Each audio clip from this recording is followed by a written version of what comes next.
প্রিয় শিক্ষার্থী বন্ধুরা, তোমরা নিশ্চয়ই সবাই ভালো আছো। কোভিড-19 কারণে তোমরা যদিও বাসায় আটকে গেছো, তবু আশা করছি তোমরা নিজের পঠনের কাজটাও একই সঙ্গে করছো। তো আজকে আমি তোমাদের পদার্থবিজ্ঞান দ্বিতীয় পত্র প্রথম অধ্যায়ের তাপগতিবিদ্যা নিয়ে আলোচনা করব। আমাদের আজকে আলোচ্য বিষয় তাপমাত্রা পরিমাপের বিভিন্ন স্কেল। আমরা তাপমাত্রাকে তিনটি স্কেল দ্বারা পরিমাপ করি। এক, সেলসিয়াস স্কেল।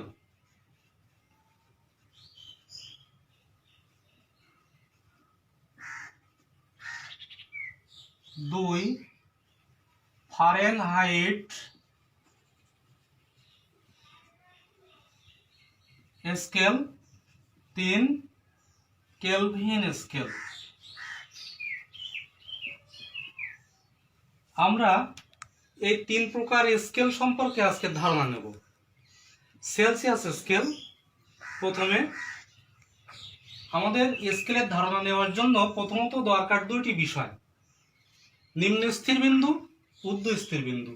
যে স্কেলে আমাদের নিম্ন স্থির বিন্দু 0 ডিগ্রি সেলসিয়াস এবং ঊর্ধ্ব স্থির বিন্দু 100 ডিগ্রি সেলসিয়াস ধরা হয়, তাকে আমরা বলছি সেলসিয়াস স্কেল। আর এই প্রতিটি ঘরের মান অর্থাৎ 0 থেকে 100 এর প্রতিটি ভাগের মানকে আমরা বলবো 1 ডিগ্রি সেলসিয়াস। তো বন্ধুরা, আমরা এবার আসছি ফারেনহাইট স্কেলে।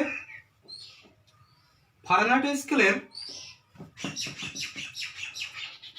আমাদের নিম্ন স্থির বিন্দু 32 ডিগ্রি এবং ঊর্ধ্ব স্থির বিন্দু 212 ডিগ্রি। আর পার্থক্য হচ্ছে তাহলে 212 মাইনাস 32 180। আর এই প্রতিটি ঘরের মানকে আমরা বলবো 1 ডিগ্রি ফারেনহাইট।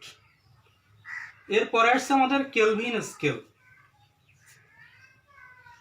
কেলভিন স্কেলে আমরা 273 কেলভিনকে আমরা নিম্ন স্থির বিন্দু এবং 373 কেলভিনকে ঊর্ধ্ব স্থির বিন্দু বলি। এবং এর পার্থক্য হচ্ছে 373 বিয়োগ 273 100। প্রতিটি ভাগের মানকে আমরা 1 কেলভিন বলি। এখন আমাদের এই তিনটি স্কেলের মধ্যে একটা সম্পর্ক রয়েছে, পারস্পরিক সম্পর্ক রয়েছে, আমরা সেটি দেখব। তো সম্পর্ক দেখার আগে আমাদের একটা সূত্র, অর্থাৎ তাপমাত্রা পরিমাপের ক্ষেত্রে যে কোনো থার্মোমিটারের ক্ষেত্রে আমরা একটা বিষয়কে সামনে নিয়ে আসি। সেটি কেমন? তাপমাত্রা মাইনাস নিম্ন স্থির বিন্দু বাই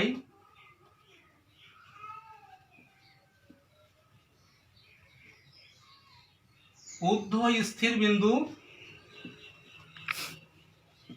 মাইনাস নিম্ন স্থির বিন্দু।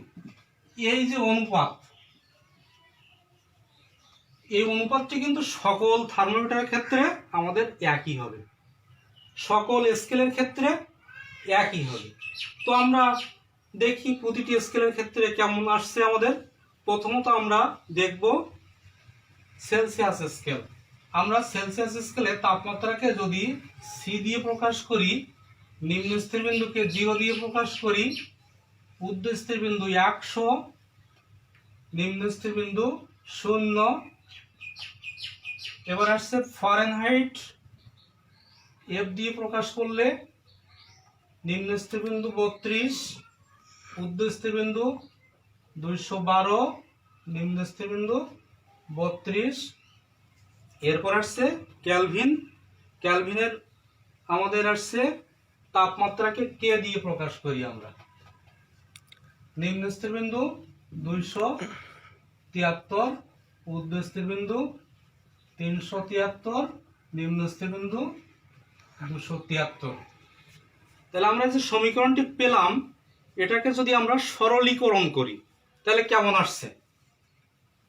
এটাকে সরলীকরণ করলে c/100 equal f minus 32/180 k minus 273/100। আমরা সমীকরণের প্রতিটি পক্ষকে এর হরকে যদি 20 দিয়ে ভাগ করি তাহলে কি আসছে? c/5 equal f minus 32/9 equal k minus 273/5। তাহলে এটি কিন্তু আমাদের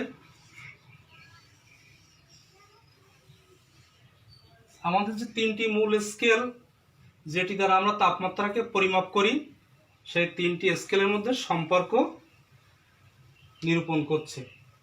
তাহলে এখন আমরা প্রয়োগ দেখব যে এটিকে আমরা কিভাবে প্রয়োগ করতে পারবো। প্রথমত আজকের তাপমাত্রার কথা বলি। আজকের তাপমাত্রা মনে করো আছে আমাদের 32 ডিগ্রি সেলসিয়াস আজকের তাপমাত্রা।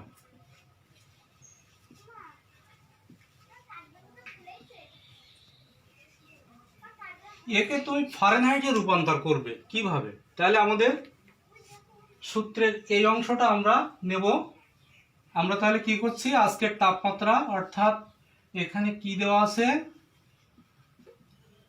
সেলসিয়াসে তাপমাত্রা সি ইকুয়াল 32, আমাদের নির্ণয় করতে হবে ফারেনহাইটে এর মান কত। আমরা জানি কি c/5 ইকুয়াল f মাইনাস 32/9। তাহলে সি এর মানটা আমাদের কত হচ্ছে 32/5 ইকুয়াল f মাইনাস 32/9। আমরা এটাকে আড়গুণ করব 5f মাইনাস 5 দ্বিগুণে 10, 1 3 5 15, 160, আর এটাকে গুণ করলে 9 দ্বিগুণে 18, 1 থাকছে হাতে, 3 নং 27 আর 1 28, 288। তাহলে 5f ইকুয়াল 288 প্লাস পক্ষান্তর করলে 160, আমরা এখানেই দেখাই যোগফল আসছে 8, 8 6 14 4 হাতে 1, 1 আর 1 2, 2 আর 2 4, 448। 5f equal, so f equal 448/5। তাহলে আমরা এখান থেকে একটা রেজাল্ট পাবো, কত আসছে 5 8 40, আর তাহলে 5 8 40 আর থাকছে 8, 5 নং 45। আমাদের একটুখানি তাহলে কি হচ্ছে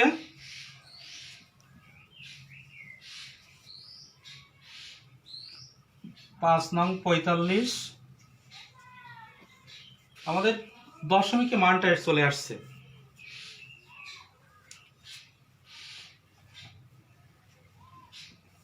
অতএব f ইকুয়াল 89.6 এত ডিগ্রি বলতে পারি আমরা। এই মানটা আসছে কি আমাদের অ্যান্সার 89.6 ডিগ্রি ফারেনহাইট। আমরা এভাবে যদি সেলসিয়াসের সঙ্গে ক্যালভিনের সম্পর্ক দেখতে যাই তাহলে আমরা দেখব যে উভয়ের নিচে 5 আছে, তাহলে আমাদের সম্পর্কটা চলে আসে সি ইকুয়াল আমাদের জানা মান 273 বিয়োগ করলেই কেলভিন থেকে আমাদের চলে আসছে, আমাদের স্বাভাবিক মান এখানে চলে আসে। এখন আমরা আরেকটু প্রয়োগ দেখব।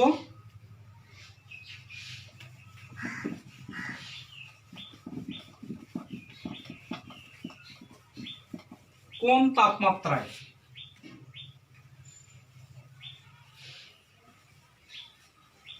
তাপমাত্রায় সেলসিয়াস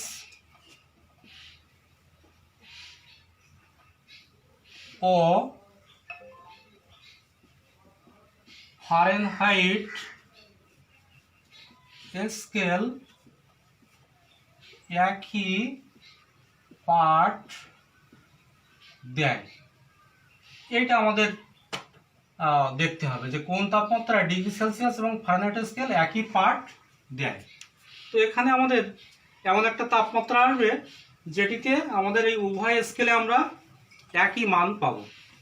তো সেটা কেমন? এখানে কি আছে? Celsius C equal Fahrenheit F equal X, এটা ধরে নিলাম। তাহলে আমরা জানি কি সেলসিয়াস এবং ফারেনহাইটের ভিতর যে সম্পর্কটা কেমন? আমরা জানি C/5 ইকুয়াল F মাইনাস 32/9। তাহলে সি এর স্থলে আমরা লিখবো x/5, এফ এর স্থলে আমরা লিখবো x মাইনাস 32/9। তাহলে আমরা আর গুণ করলে আসছে 9x ইকুয়াল 5x মাইনাস কত? 5 দ্বিগুণে 10, 1 3 5 15, 160। 9x ইকুয়াল, তাহলে এটা এপাশে নিয়ে আসছি, minus 5x equal minus 160। So 4x equal 160, x equal minus 40। তাহলে অ্যান্সার আমাদের কি হবে? সেলসিয়াসে এটাকে বলবো 40 ডিগ্রি সেলসিয়াস এবং ফারেনহাইটে মাইনাস 40 ডিগ্রি ফারেনহাইট। তাহলে আমরা দেখলাম যে মাইনাস 40 ডিগ্রিতে আমাদের উভয় স্কেল সেলসিয়াস এবং ফারেনহাইট একই পাঠ দেয়। তো বন্ধুরা, তোমরা বাসায় এমন আরও বইয়ে অনেক অঙ্ক দেওয়া আছে, উদাহরণ প্লাস আমাদের যে গাণিতিক সমস্যা বলি সেখানে তোমরা সেটি করবে। যেমন আমি বলি, তোমরা লিখে নাও, কোন তাপমাত্রায়, এখানে দিয়েছি আমরা সেলসিয়াস ফারেনহাইট, তোমরা লিখবে কোন তাপমাত্রায় ফারেনহাইট এবং কেলভিন স্কেল একই পাঠ দেয়। আমি আরও একবার বলি, কোন তাপমাত্রায় ফারেনহাইট এবং কেলভিন স্কেল একই পাঠ দেয়। এটি তোমরা বাসায় করবে, নিশ্চয়ই পারবে। এরপরে আমরা আজকে যে অংশ পড়লাম, এই অংশ থেকে তোমাদের যে বিষয়গুলো আমরা পড়েছি আমি ধারাবাহিকভাবে একটা রিভিউ দিতে চাই। আমরা পড়লাম আজকে 3টি স্কেল, এক হচ্ছে সেলসিয়াস, 2 ফারেনহাইট, 3 কেলভিন। তোমরা এই 3টি স্কেল সম্পর্কে ভালোভাবে আরও ধারণা নেবে তোমাদের বই থেকে এবং এর প্রয়োগগুলো আরও ভালোভাবে দেখবে। এখানে যে তোমাদের যে যে প্রশ্নগুলো আসে 1 নম্বরের জন্য সংজ্ঞাগুলো ভালোভাবে দেখবে, যেমন তাপীয় সমতা, তাপমাত্রা, 3টি স্কেল, তারপরে 1 কেলভিন, ত্রৈধ বিন্দু, পানির ত্রৈধ বিন্দু, এগুলো তোমরা ভালোভাবে বাসায় পড়বে এবং গাণিতিক সমস্যাগুলো ভালোভাবে দেখবে। তো বন্ধুরা, আজকে এ পর্যন্ত। আমরা পরবর্তীতে তোমাদের জন্য এই অধ্যায়ের নতুন বিষয় নিয়ে আসব। তোমরা পরবর্তী বিষয়টা বাসায় একটু লেখাপড়া করবে। আমি পরবর্তী অধ্যায়ে এই পরবর্তী যে টপিকসটা তোমাদের জন্য নিয়ে আসবো, তাপগতিবিদ্যার প্রথম সূত্র এবং এর প্রয়োগ। তাপগতিবিদ্যার প্রথম সূত্র এবং এর প্রয়োগ নোট করে নাও। নেক্সট ক্লাস তোমরা তাপ গতিবিদ্যার প্রথম সূত্র ও এর প্রয়োগ এই বিষয়ে আমরা আলোচনা করব। তোমরা একটু ভালোভাবে প্রস্তুতি নিয়ে বসবে, তাহলে ভালো হবে। আমাদের ক্লাসটা করতেও তোমাদের খুব মজা লাগবে। তো বন্ধুরা, তোমরা সবাই ভালো থাকো। এই কোভিড-19 মাঝে তোমরা ভালোভাবে লেখাপড়া করবে এবং ভালোভাবে এগিয়ে যাবে। সবাই নিজের বাসায় থাকবে, নিজেকে নিজের পরিবারকে মুক্ত রাখবে কোভিড-19 থেকে এবং দেশকে তোমরা এগিয়ে নিয়ে যাবে এই প্রত্যাশা করি। সকলকে ধন্যবাদ।